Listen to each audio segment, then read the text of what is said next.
persona, entonces. Así es. Perfecto. Digo, yo como tengo lo de las preguntas y lo tengo aquí, ya lo puse en modo avión. Las preguntas, esas preguntas. Realmente nada más es como seguir una estructura, pero no son preguntas así tal cual, así de que... Sí. Sí, exacto. Muy bien. Y ya. Ya estamos. Ahí está. Yo hago el aplauso. Ok, y yo.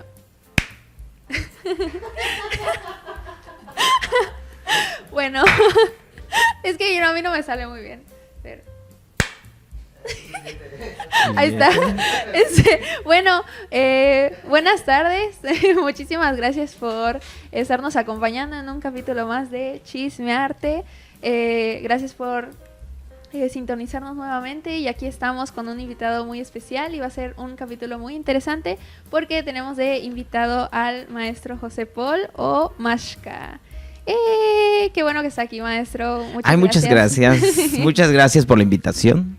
Estoy contento de estar aquí. Sí. Y bueno, sí, el maestro Mashka ha sido maestro de la Facultad de Artes por muchísimos años, y qué bueno que ya por fin... Casi 2 siglos.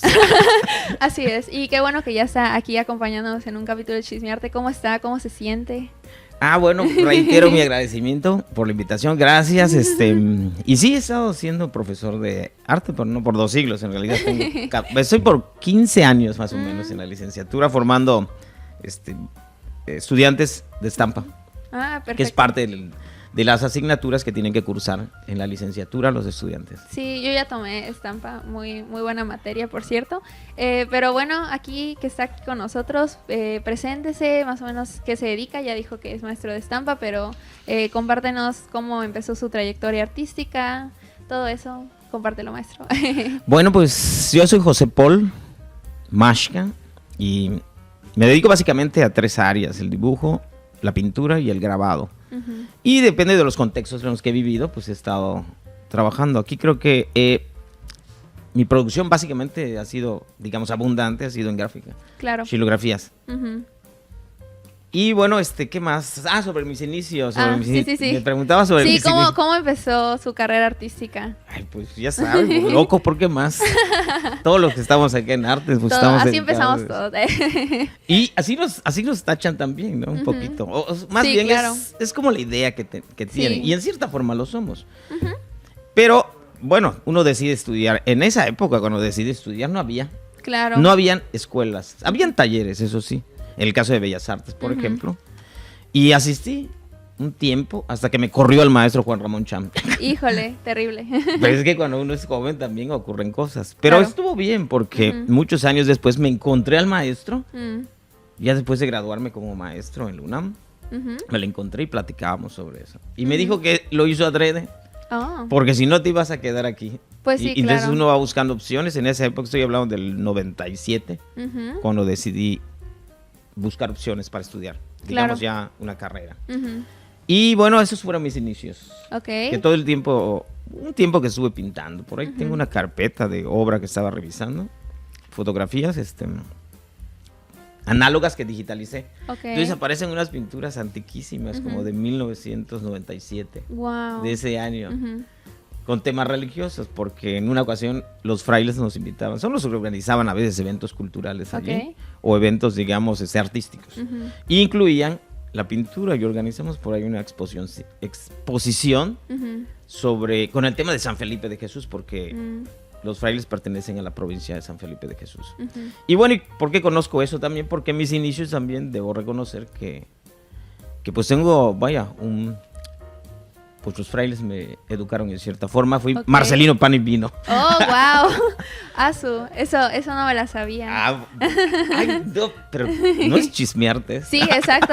Qué bueno que estás sacando ahí los trapitos. Bueno, ahorita. pero el caso, esos fueron mis inicios, ¿no? Fueron tiempo, como de 8 años que estuve pensando si de verdad quería dedicarme a eso. Claro.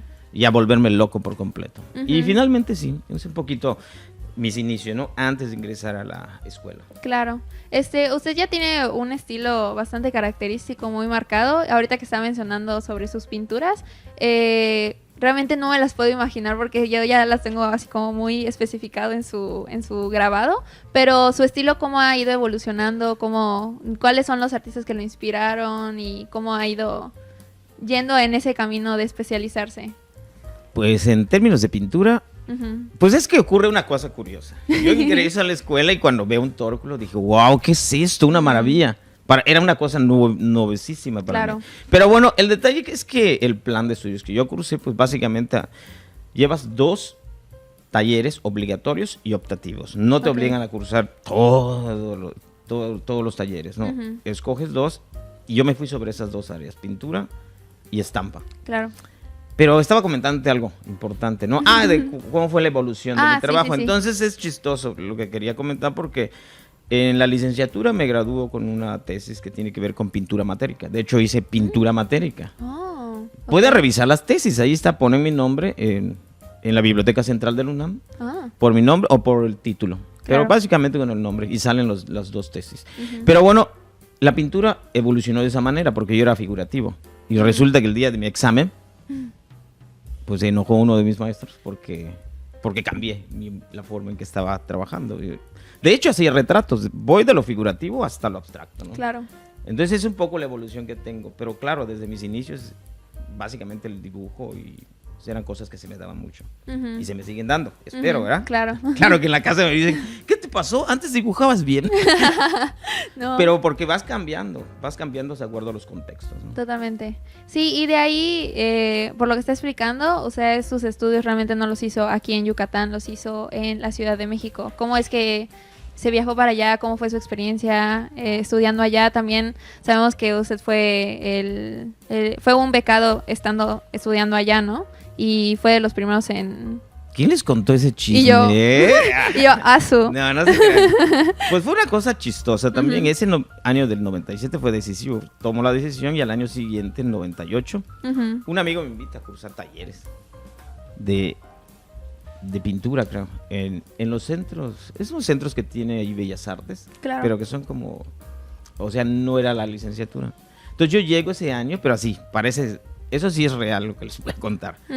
Llego de casualidad, viajaba en autobús. Entonces ahí llevo mis pymes con manteca para aguantar. Pues 24 horas llevábamos. Wow. De verdad. No era que agarras tu vuelo y ya estás. Sí, claro. Bueno, llego y resulta que un amigo me invita a visitar la ENAP. Lo que es actualmente la Facultad de Artes y Diseño. Ok. Y yo llegando, de verdad ocurrió así. Yo me bajo del autobús, me voy a instalar donde iba a quedarme. Y me comí unos ricos chiles rellenos de Doña Goyita. Ay, qué rico. Pero bueno, voy a ver al chava, se llama Salvador Soto, que es un grabador extraordinario también actualmente. Y lo fui a visitar a la ENAP. Llego y me dice, ¿qué onda, Yuka? ¿Qué vas a hacer? Pues no sé, vine a visitarte. ¿Y por qué no te inscribes? ¿A dónde? Al examen de ingreso. ¿Cómo que el examen? Esta es la semana del... ¿Qué? Le digo, de justo verdad. ¿Y dónde queda eso? Pues... ¿Traes todos tus documentos? Sí. Hasta pasaporte, hasta el visado. Así es. Muy importante. Acuérdate que somos la hermana República de Yucatán. Así es. Entonces, que me voy rápido a Avenida de Alimán con mis papeles y veo la enorme cola que había. Y eran como las 5 de la tarde. Y bueno, pues ya todo el mundo a las 5 cerraban y me quedo en las rejas así como en la cárcel. No. ¿Qué te pasa? Me dice, vine a ver si puedo solicitar el ingreso. ¿Qué letra eres de apellido? P. Es hoy. Y ve lo buena gente que son las personas.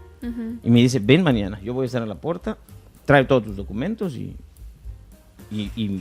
presentas. Claro. Y así ocurrió de verdad, solo me faltaban las fotos, eso sí. Y como esa ciudad no duerme, pues yo regresé a donde estaba instalado y enfrente estaba una ¿cómo se llaman? Un estudio de fotos para tamaño infantil. Claro. Y es un poquito la historia, de verdad, de cómo ingresé.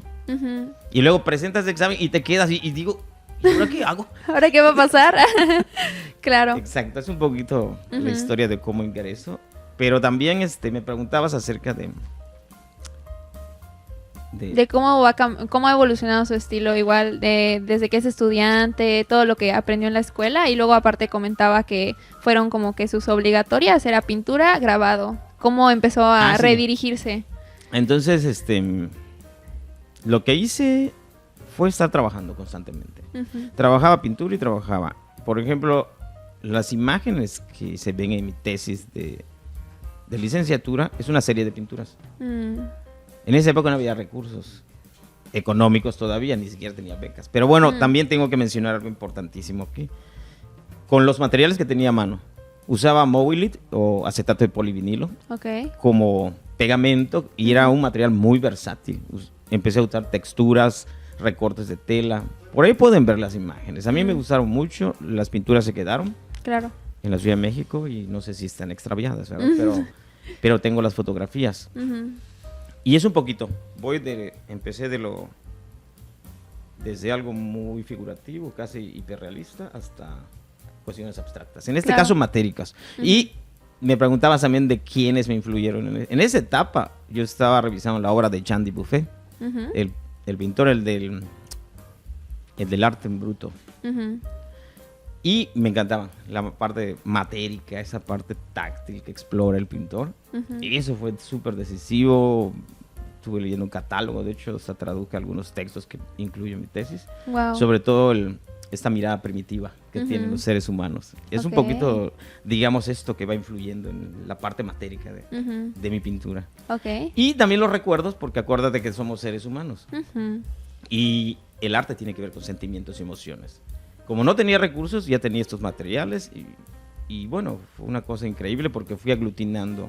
Al Mowilit lo mezclaba con pigmentos o lo mezclaba con pintura incluso a base de agua y funcionaba perfectamente.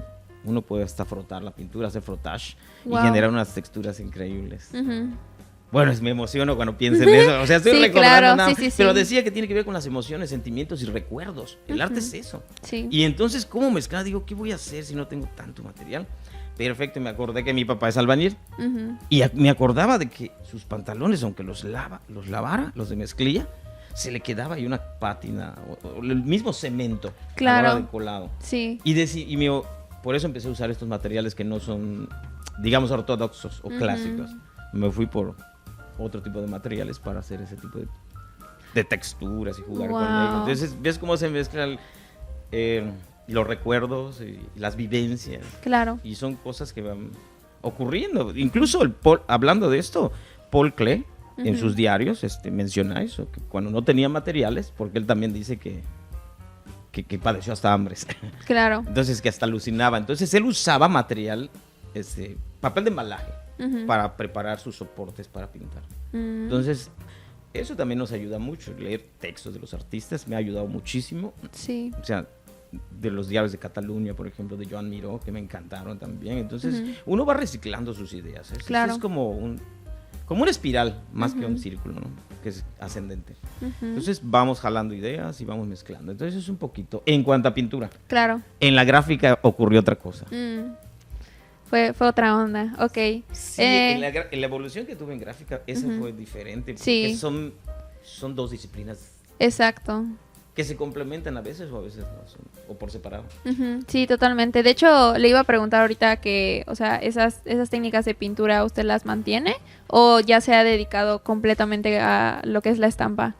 Sigo trabajando en pintura, pero no al ritmo que tenía antes. Claro. Entonces, la gráfica, como estoy enseñando gráfica en la Facultad de Arquitectura, claro, pues entonces me he centrado más en la gráfica. Aparte que la gráfica también pues es un medio que también se puede comercializar, ¿eh? Sí, claro. Crear tu propio mercado, crear tu propio público, que también es parte del aprendizaje que van teniendo. Y es lo que ya ha conseguido usted. Lo que pasa es que también hay otra cosa. En mi familia es el tío Guayanone. Tiene un taller de artesanías. Él es el que creó las casitas de paja. Ahí salimos por un número allá, así muy chéveres. Wow. Las casitas de paja de caña. El tío Guayanone las hizo y de hecho usaron su imagen en una campaña de la cultura maya que se llama eso, Guayanone. Aquí estamos. Pero entonces en el taller también comercializa su trabajo allí. Entonces eso me ha ayudado mucho también. Está en Izamal, allá por el barrio del Zorro. Si quieren visitar al tío. Y muchas personas se acostumbraron a ir a comprarme grabado ahí. Entonces eso también es interesante. Sí, turistas claro. sobre todo, ¿no? Sí, o sea, empezó ya también a hacer como que su renombre y aparte con esos recursos. Y ese pues es otro tipo de obra que no incluyo, digamos así, muy fuerte, aunque debería, creo. Porque son grabados pequeños, a veces a 2 tintas, una tinta, que es lo comercial. Entonces cualquiera puede llevárselo. Sí, claro. Siempre en un sobre tamaño carta y genial. Sí, totalmente. Claro. Ah, pero hablaba de la evolución del... Sí. Ya nos metimos a hacer... Yo. Lo que pasa es que llevábamos 2 talleres. Cuando yo ingreso al taller 119, que era para aprender grabado en madera, Claro. pues me quedé encantado. Era un grupo reducido, como de 6. ¿Por qué? Porque a veces la mayoría de los estudiantes iban con los maestros taquilleros. Entonces esos talleres estaban así repletos. Claro. Y yo escogía a los que no estaban repletos. ¿Verdad? Pero entonces me empezó a gustar y ahí mismo a veces llegaban, digamos, personas que tenían que ver con revistas y empezaron a pedirnos grabados para ser publicados en la revista de posgrado de la UNAM, por ejemplo. Mi primer grabado publicado, 2 creo que me publicaron ahí. Posteriormente también seguí trabajando de manera figurativa, digamos. Yo no usaba redes en esa época, estaba en esa búsqueda. Y a veces también me faltaba mucho material, ¿no? Y es importante porque hasta tablitas pequeñas, todo lo que quedaban de retazos, con eso empecé a hacer grabados. Cuando me di cuenta tenía, bueno, para el 2008, cuando ya estaba terminando la maestría, pues yo no creo que tenía unos 150 grabados. Wow. Pero bueno, entonces fui evolucionando un poquito. Trabajaba de esa manera, o sea, experimentando también con los materiales, colografía también. Le dicen colografía aquí, yo le llamo collage. Sí, pegotes, pues. Claro. Pero también ya empezaba a interesarme por la cultura maya, que también ese es otro aspecto importante. Sí, súper Que importante. retomo en la maestría con el tema. Pero bueno, seguí esa trayectoria, digamos que cuando me di cuenta para el 2006, ya estaba usando redes para formar. Y no es que yo lo haya buscado, sino que estaba estudiando también un poco la simetría. Me gustaba mucho ver esto de las simetrías en la naturaleza, por ejemplo, en los animales. Sí. Y me encantaban los libros que podía conseguir en los tianguis económicos, sobre todo de biología, que ahorita estaba interesado en eso, en los animales. Y es un poquito así como me fui ingresando. Claro.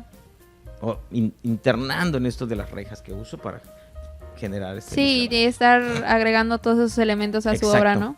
Exacto. Ya ahora sí, de todos sus estudios que hizo ahí en la UNAM y todo, o sea, ¿usted tenía conciencia de querer ser maestro de estampa o aplicar talleres, o cómo fue que se empezó como que a meter a esto de la educación también? Pues es que yo creí que no podría dar clases, de hecho, no sé, pensaba que era un mal maestro. No. Digo, ¿qué van a decir? No, claro. Lo que pasa es que bueno, eso es la parte de mi trabajo como profesor. Claro. Cuando yo termino la maestría, que estamos en el año 2008. ¿La maestría igual la hizo allá en Ciudad de México? Sí, en la Academia de San Carlos. Ok. Estuve allá cursando la maestría, pero regreso a Izamal y resulta que es un panorama diferente al que encontré hace muchísimos años. Yo me fui en el 98. Regreso para el 2008, eran 10 años. En 10 años ya había cambiado todo el panorama. Pues sí. Ya estaba la licenciatura en artes visuales aquí, del ESAI y la de la facultad. Sí, la de la facultad, según yo, abrió en 2006, ¿no? Ajá. 2006. Pero bueno, yo regreso a Izamal en el 2008 y pues regreso así con 200 pesos en la bolsa. Y, ni siquiera para instalarme. Pero bueno, me apoyan allá un fraile que estaba, que por cierto un año anterior me había encargado un Cristo maya, que por ahí anda también. Wow. Y una última cena que yo convertí en una última fiesta. Esa todavía la tienen los frailes, pero esa es otra historia de Cristo, porque también tuvo su historia, que tal vez en otra ocasión. Todo está en Izamal. Pero bueno, yo regreso y me dice el director de la Casa de la Cultura, el maestro Chuy, y me aceptan, empiezo a trabajar con niños allí. Y era una fiesta, yo daba clase de dibujo. Y no habían materiales, entonces había que estar aportándoles a los niños. Entonces usábamos papel de pan, pliegos de papel de pan y carbón para pokchuk. Ah, wow. Ojalá hubiéramos hecho pokchuk con los niños, pero no. Al final de la clase. Pero bueno, escogíamos los carbones porque son duros a veces, los más suaves para que dejan marcas. Claro. Y los niños hacen una fiesta y maravillas. Esos registros fotográficos sí los tengo. Wow. Por ahí los tengo. Entonces, así empiezo. Ya posteriormente yo estaba trabajando con el tío Weyland en el taller y trabajábamos papel maché. Era algo también, piezas pequeñas, así tipo alebrijes de animales. qué es lo que yo trabajaba, y tenían buena salida también en esa época, para el 2008, 2009. Sí. Y bueno, fue interesante, ¿no? El proceso que seguí posteriormente. El maestro Juan Ramón Chan, el que me había corrido hace muchos años, Wow. vine a saludarlo a la facultad porque él daba clases en eso que se llamaban talleres TUAP, se le llamaban. Ah, sí. Él daba clases de dibujo y me presentó al coordinador. Entonces, pues así me fui acercando un poco, digamos, a la academia. Y ese año creo que se quedaron sin profesor de grabado. Y me invitaron a trabajar en el 2009. Ya estaba trabajando. Y apenas llegamos y fue una revolución porque empezamos a sacar exposiciones fuera. La primera la llevamos a Izamal, como siempre. Vamos a la cueva de Zaratustra. Y así salieron las primeras exposiciones que hice dentro de mis asignaturas. Claro. Entonces era una cosa rarísima. Era un plan diferente también. Sí. Eso. Y bueno, así fue como me involucré en la educación. Claro, y pues ya ahorita su experiencia como maestro, ya que tiene muchísimos años, ¿cómo ha sido? No sé, califícame. Y yo, ahora, evaluación docente aquí en Mero Chismearte, ¿no? No es cierto. No es cierto. Pues yo personalmente su clase, la verdad es que la disfruté muchísimo, aunque no es una técnica que realmente a la que yo me quiera dedicar. Creo que usted es un maestro que nos da muchísima libertad artística y es algo que sí terminamos aprendiendo mucho. Y de hecho, algo muy interesante aquí que les voy a compartir es que con el maestro Mashka se hizo un montaje igual de exposición que nosotros hablamos sobre las cartas del tarot. Exacto. Y de ahí todos nos organizamos, todos hicimos como que la exposición colectiva y yo fui gestora de esa exposición y estuvo muy bonita. Se presentó a principios de este año y se quiere programar para el siguiente año otra vez. Entonces ya ves, descubriste tu vocación. Sí, tomaste estampa por equivocación y ahorita ya eres gestora. Sí, porque debí haberla tomado. Y descubriste que eres gestora. Así es, entendible. Debí haberla tomado creo que en cuarto semestre y la terminé tomando hasta séptimo semestre. Exacto. Que fue que regresamos a la presencialidad, porque yo dije, esta materia yo creo que es muchísimo mejor tomarla presencial. Entonces sí, la verdad es que ha sido una experiencia muy bonita. El maestro Mashka ha estado apoyando mucho ese proyecto y justamente salió de ahí, ¿no? Entonces creo que también es muy importante cómo los maestros nos van ahora sí sacando de nuestra zona y de nuestra burbujita a también exponer afuera, ¿no? Entonces al parecer siempre ha tenido mucho esa pues es que hay dos cosas también importantes que cuido, por ejemplo, la formación. O sea, un taller limpio es básico. Entonces, por eso siempre les invito a que tienen que recoger su basura, barrer incluso o limpiarlo a veces cuando no está limpio. Entonces, totalmente. ¿Por qué? Porque se va a ver en el trabajo. Y también la limpieza, usamos marcos de registro. ¿Y saben por qué?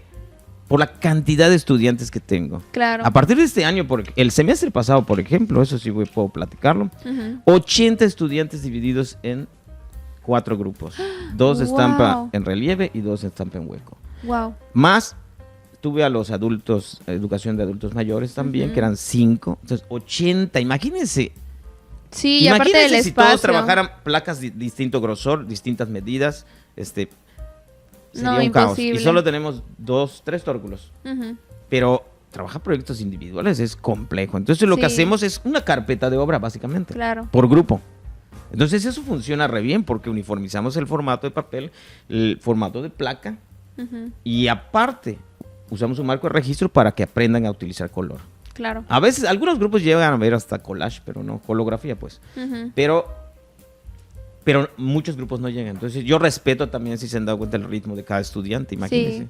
No podemos ser así tan estrictos y rigurosos porque el arte se tiene que disfrutar. Lo que no se disfruta no sirve para nada. No sirve, claro. O no se refleja, vaya. Sí, no, o sea, eso está vacío, pues. Claro, entonces el gusto por hacer tu trabajo es importantísimo para claro. Sí, de hecho, pues también, al menos de la experiencia que yo me llevé de su taller, igual, es que no se puede hacer solo, necesitas trabajar en equipo, o sea, de preferencia el tórculo no lo puedes agarrar si ya agarraste tinta, porque lo vas a manchar tu trabajo, entre otras cosas, entonces igual es importante como tener paciencia y aprender a trabajar en equipo siempre. Claro, abordamos un tema común y bueno, las dos cosas que siempre van a salir aprendiendo allí es la parte de la limpieza, que tiene que ver con cuestiones técnicas, la técnica pues, y la parte de la forma. La parte de la forma ya es individual, eso lo va descubriendo cada grabador con el tiempo. Claro. Pero la técnica impecable es importante en este momento dentro de los planes de estudios que tenemos. Ok, sí, y de hecho dentro del plan de estudios, ahora sí que la técnica de grabado lo tenemos 2 semestres seguidos obligatorio. Entonces creo que Exacto. está muy bien porque también pues eso es algo por lo que tienes que pasar sí o sí y todos los estudiantes pasamos por eso y creo que está súper interesante. Claro, porque cuando ya seas más gestora, más Eh. para arriba, ya sabes lo que cuesta hacer Sí, un grabado. totalmente. O incluso, si vas a ser historiadora, o ya sabes lo que implica hacer un grabado. Sí, así es. Y bueno, ahorita que ya estamos hablando de los estudiantes, vamos a meternos más por esa área. ¿Cómo ve usted el panorama de los estudiantes que salen ahora sí que de la carrera, que ya están, ahora sí como que están graduándose, y la producción de obra, no necesariamente de grabados, igual cómo está esa área de los graduados aquí en Yucatán? Pero ¿cómo ve usted como que ahora sí que este panorama aquí en Yucatán para los estudiantes? ¿Qué voy a decir? No es cierto, es un panorama súper... Para mí es un panorama, ¿cómo les diría? Pues esperanzador y hasta feliz, a pesar de que muchos dentro de la misma facultad nos dicen que estamos mal, que es una licenciatura que no está dando lo que debe dar. Es falso. Es falso, ¿por qué? Porque ¿A poco? artes visuales es una carrera multidisciplinaria. Totalmente. Son varias disciplinas las que abordan. Y no todos se van a dedicar a todas las disciplinas. Unos se van a ir por los medios digitales, otros por lo tradicional, pintura, grabado, escultura. Y lo que yo veo de los egresados, que es a los que conozco, estaba haciendo un recuento justo antier con el maestro Mauricio Coye, que también está trabajando con nosotros, de cuántos se están dedicando al grabado, solamente de los que pensamos, y es un buen número que siguen trabajando gráfica, solamente hablando de gráfica. Ahora, los otros talleres rinden su fruto, pero creo que pueden mejorarse, porque estoy hablando de escultura, pintura y también los espacios, el manejo de espacios. Imagínate, hay escuelas que tienen hasta 5 talleres de estampa nada más. Claro. Uno dedicado exclusivamente a la investigación y a la producción gráfica, imagínate. Wow. Aquí estamos haciendo el papel de tres maestros, digo, sí. 3 en 1.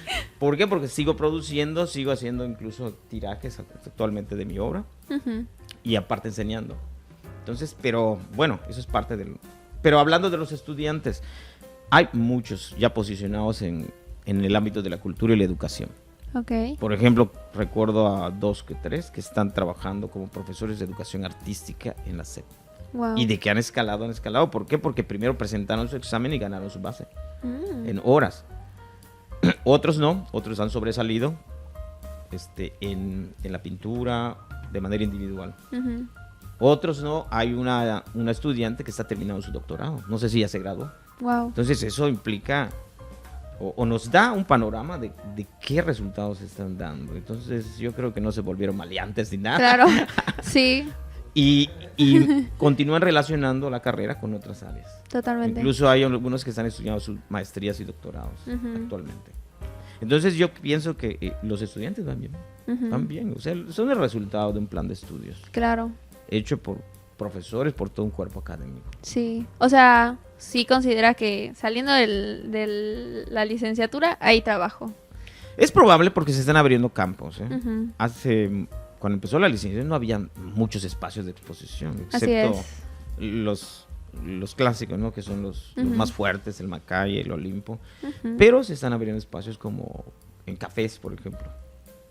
Y no solo aquí, en Izamal también, por ejemplo, ya hay una galería con la que a veces he colaborado con ellos. Y así se van abriendo espacios. Entonces, no estoy diciendo que inmediatamente vas a salir de la carrera y vas a... Sí, claro. Más bien depende del interés y de los intereses personales de cada estudiante, de cada egresado más bien. Estamos hablando ya de egresados.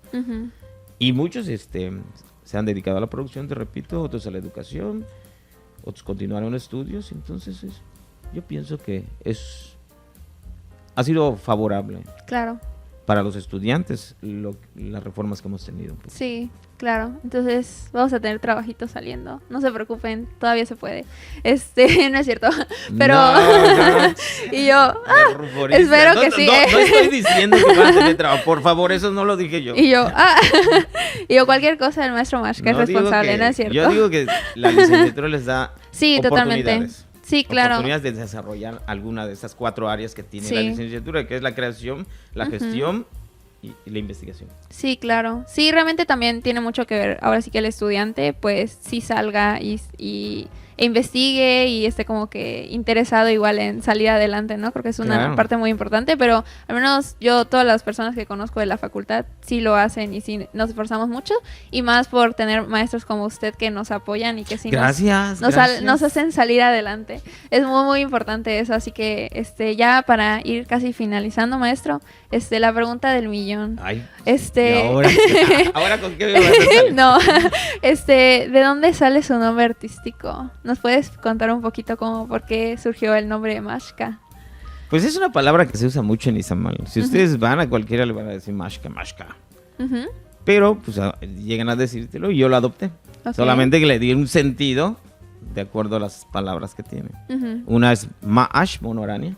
Okay. Y Ka, el número 2.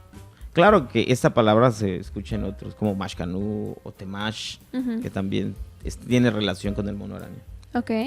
Y bueno, pues esa fue la razón. Y finalmente, pues ya, pues la registré como mi nombre artístico. Ya quedó. Entonces ya está registrado ese nombre, ¿no? Entonces ya nadie más lo puede utilizar. No, sí. Ok. Sí, tú, sí comparto. Nada más digo que ahí está. Sí, claro. Ok. En el autor se registran los nombres artísticos. Pero bueno, es nada más un poquito. Y era también porque así firmaba. Desde que ingresé a la carrera empecé a firmar como mi trabajo como Mashka. Ok, y ya de ahí a usted representado y ha hecho como que su marca, por así decirlo, a raíz de ese nombre. Pues vaya, así firmo mis grabados, mi pintura. Claro. Y mis dibujos. Para eso lo uso. Y ya a raíz de todo esto como maestro, como artista, ahora sí como alguien dispuesto a seguir viviendo del arte, ¿cómo ha visto esa trascendencia de su estilo artístico? De cómo empezó, y nos comentaba un poquito de lo figurativo, luego ha empezado a ir como más a lo abstracto, y cómo ha visto ahora sí que esa evolución de su trabajo.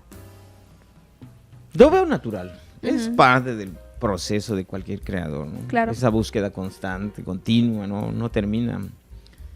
Y bueno, recuerdo, si tengo mi página incluso para que puedan revisar mi trabajo ahí, gráfico sobre todo. Al rato se los paso. Y lo mencionen en la cámara. Sí, es josepolmashka.com. O con José Paul entran también y se van directo a la página, y hay en la sección de gráfica. Y bueno, son series. Lo que pasa es que yo trabajo en series, ¿no? Y también mezclo un poco mi contexto de vida con lo que voy realizando. Por ejemplo, esta serie del Popol Vuh la hice hace 10 años y apenas la estoy revalorando. Wow. Estoy haciendo un tiraje de 20 carpetas. Por las placas con el tiempo se van dañando. Sí. Y en ese sentido digo que he evolucionado un poco, porque ahora ya puedo dedicar tiempo un poquito para la producción. Claro. O sea, el hecho de hacer un tiraje, lo que implica hacer un tiraje es mucho. Entonces tengo que medir los tiempos. Por ejemplo, yo empiezo trabajando a principios de semestre porque todavía no están imprimiendo los estudiantes. Y al final, como en esta semana. Claro. Entonces termino, ya tengo casi todas las carpetas. O sea, es mucho también, invierte mucho en papel uno. Y bueno, es un poco la evolución que tengo. Digo, en cuanto a la manera de cómo voy pensando, pero te mencionaba que siempre, pues, mi vida quizá, o mi contexto de vida, influye en lo que hago. Ahorita que estuve en Izamal, por ejemplo, tuve un proyecto de servicio social que se llamó Para Estudiantes de Artes Visuales. Lo abrí en el 2009 y lo cerré más bien no lo renové en el 2021. Ok. ¿Por qué? ¿Por qué menciono esto? Porque ese era un proyecto mío. Y cuando me dice el director en turno que necesitaba un servicio social para estudiantes que trabajaban y estudiaban, lo abrí con mucho gusto. Okay. Sábados y domingos le dedicaba a los chicos que no podían hacer su servicio social. Pero ese título más bien era de mi proyecto, y así terminó. Durante ese lapso de tiempo hice una serie como de 25 placas. Wow. De 60 por 80 centímetros sobre AAA. Asu. Y fueron publicadas hasta eso en la revista número 31 de Arquitectura de la facultad, la revista de la facultad. Ahí pueden revisarlo también si es que lo ven por ahí. Me publicaron 18 grabados de esa serie.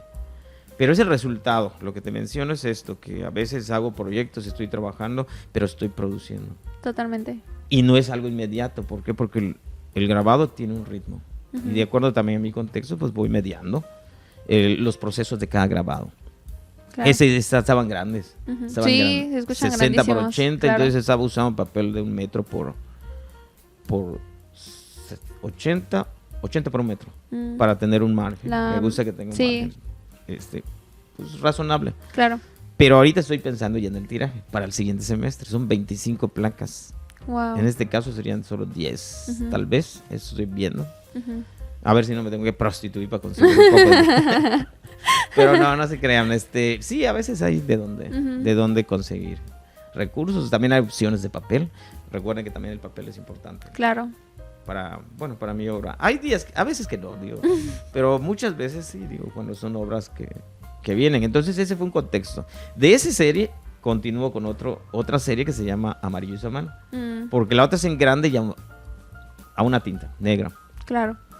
Pero cuando abordo la otra cara de Isamales, que ocurrió durante la pandemia, pues le meto un color amarillo, el amarillo que es protagónico, digamos, del pueblo. Y esta serie, por ejemplo, también la estaba terminando y resulta que me invitan a exponerla en el museo de la isla de Cozumel. Wow. Entonces son cosas que van coincidiendo. Claro. De hecho, muchas exposiciones yo no las planeo. Lo que sí es importante es que siempre tengo trabajo. Claro. No sabes en qué momento te van a llamar. A la horca. Y espero que no me corran de la facultad. No. Después de chismearte. No creo, no. Bueno, pero sí, es un poquito lo que te menciono, que siempre tiene que ver con el contexto. Sí, la producción artística es muy importante. Por ejemplo, cuando estuve en la Ciudad de México, mi pintura era caótica, llena de edificios, calles. Y lo único común que me mencionaba una amiga era un perro que aparece. Pues creo que ese era yo. No. Pero bueno, es un poquito lo que te puedo platicar. Perfecto. Muchísimas gracias, maestro, por compartirnos todo lo que hemos platicado en este Chismearte. Muchísimas gracias por acompañarnos, por compartirnos todo esto. Muchísimas gracias a ustedes que nos están acompañando nuevamente y que se quedaron aquí hasta este momento. Muchísimas gracias nuevamente y nos vemos en el siguiente episodio. Nos vemos. Adiós. Bye. ¡Yay! ¡Excelente! Ahí está. Hasta aquí. Terminamos. Ya está.